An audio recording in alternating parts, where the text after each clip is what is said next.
सभी भाई बहनों को जय मसीह की। आज का पवित्र वचन है भजन संहिता 107 का संकट से छुटकारा। तो यदि आप सभी को इस वचन पे विश्वास हो तो आमीन जरूर बोलना और वीडियो को भी शेयर करना ताकि हर कोई प्रभु के वचन को जाने।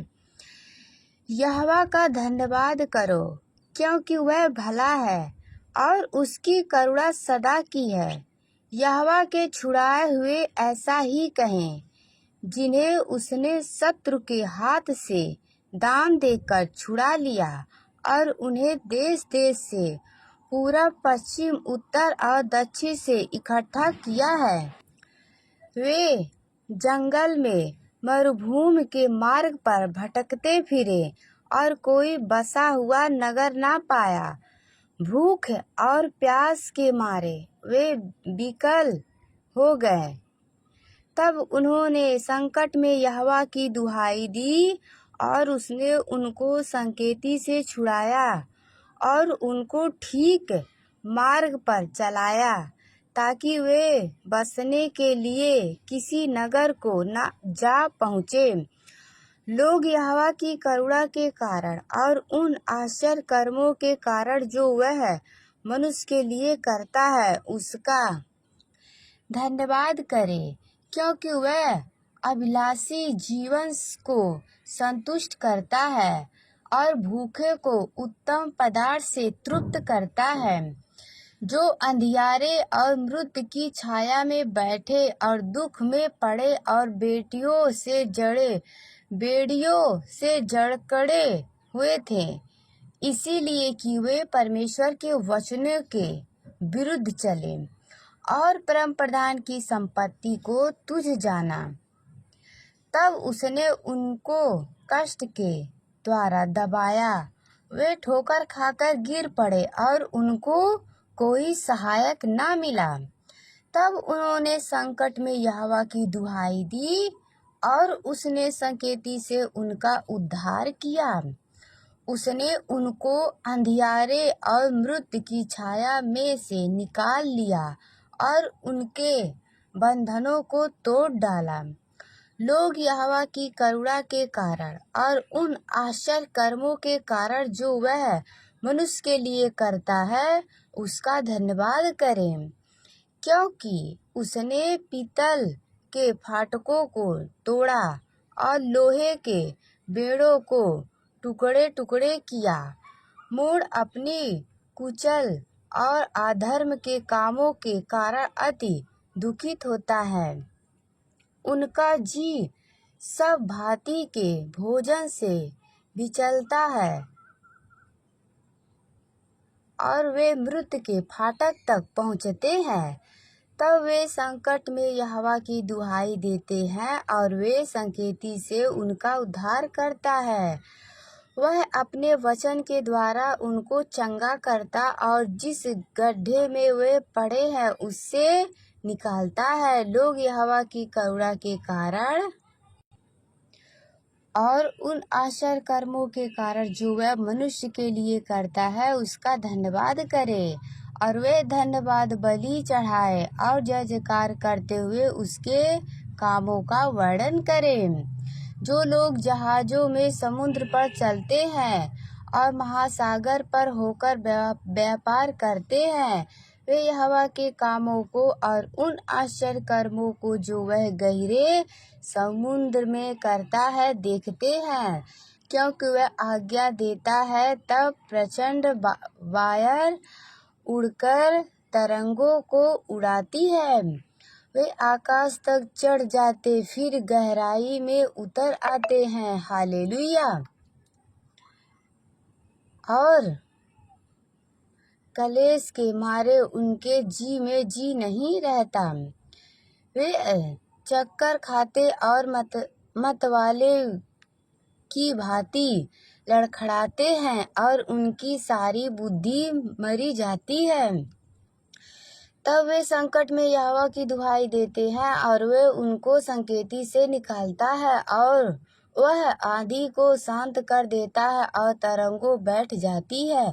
तब वे उनके बैठने से आनंदित होते हैं और वे उनको मन चाहे बंदरगाह में पहुंचा देता है। लोग यहोवा की करुणा के कारण और उन आश्चर्य कर्मों के कारण जो वह मनुष्य के लिए करता है उसका धन्यवाद करे और सब सभा में उसको सराहे और पुरानियों की बैठक में उसकी स्तुति करे। वह नदियों को जल बनाए डालता है और जल के सोते को सूखी भूमि कर देता है। वह फलवंत भूमि को सोनी करता है। यह वह यहाँ वहाँ के रहने वाले की दुष्टता के कारण होता है। वह जंगल को जल का ताला और निर्जल देश को जल के सोते कर देता है। और वह भूखों को बसाता है कि वे बसने के लिए नगर तैयार करे और खेती करे और दाख की बहरियां लगाए और भांति भांति के फल उपजा ले।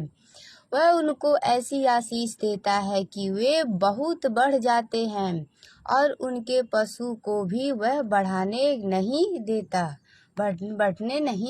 फिर अंधेरे, विपत्ति और शोक के कारण वे घटते और दबा जाते हैं और वह हकीमों को अपमान से लदकर मार्ग रहती जल में भटकता है। वह दरिद्रों को दुख से छुड़ाकर ऊंचे पर रखता है और उनको भेड़ों के झुंड सा परिवार देता है। सीधे लोग देखकर आनंदित होते हैं और सब कुटिल लोग अपने मुंह बंद करते हैं। जो कोई बुद्धिमान हो वह इन बातों पर ध्यान करे और यहोवा की करुणा के कामों पर ध्यान करे। यह सामी देखिए वचन कहता है जो कोई बुद्धिमान हो इन बातों पर ध्यान करे और यहोवा की करुणा के कामों पर ध्यान करे। यह सामी यदि आप सब भी एक धर्मी व्यक्ति हैं और सच्चाई से जीवन बिताते हैं, प्रभु का वचन आपके अंदर है, परमेश्वर के वचन को, प्रभु की आज्ञाओं को मानते हो, तो प्रभु सदा आप सबके साथ है और परमेश्वर सदा आप सभी को आशीष दे। आमीन, हालेलुया। तो जितने भाई बहन वचन को सुने या विश्वास करें हैं, प्रभु सभी को आशीष दे। तो आइए हम थोड़ा सा प्रभु का कुछ वचन और पढ़ते हैं।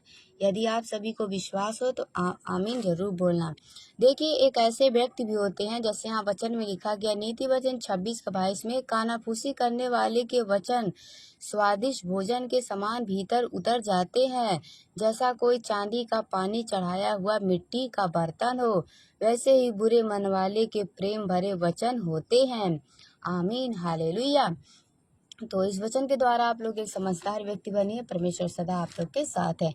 ये वचन है, ध्यान से वचन को सुनना और विश्वास करना, क्योंकि यहोवा हमारा न्याय, यहोवा हमारा हकीम, यहोवा हमारा राजा है, वही हमारा उद्धार करेगा।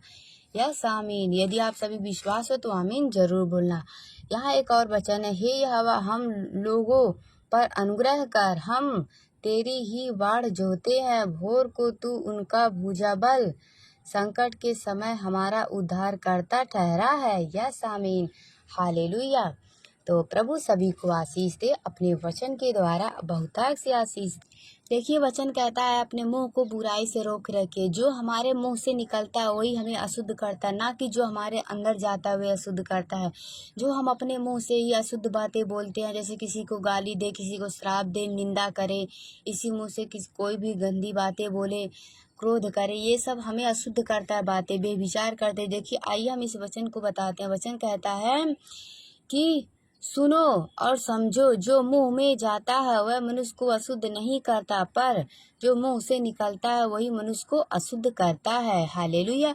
तो आइए हम इस वचन को बताते हैं कि कौन सी ऐसी बातें हैं जो मनुष्य को अशुद्ध करता है। वचन कहता है पर जो कुछ मुंह से निकलता है वह मन से निकलता है और वही मनुष्य को अशुद्ध करता है। हालेलुया। तो ये सारी अशुद्ध करने वाली बातें ये है, क्योंकि बुरे विचार, यदि आप मन में बुरे विचार रखते हो तो आप, ये वचन पूरा कहता है कि आपको ये सारी बातें अपने अंदर से निकाल लीजिए, मन से अपने मुंह को रोक रखिए बुराई पाप से, क्योंकि यही हम सबको पाप में डुबोता है। वचन कहता है क्योंकि बुरे विचार, हत्या, पराई स्त्री गमन, बेविचार, चोरी, झूठी गवाही और निंदा मन ही से निकलती है, यही है जो मनुष्य को अशुद्ध करता है। आमीन, हालेलुया। यही सब बातें हम सबको अशुद्ध करता है। अपने मन को रोक रखे और परमेश्वर के वचन को ज़्यादा से ज़्यादा लोगों तक फैलाइए। प्रभु सभी भाई बहनों को आशीष दे। God bless you. आमीन।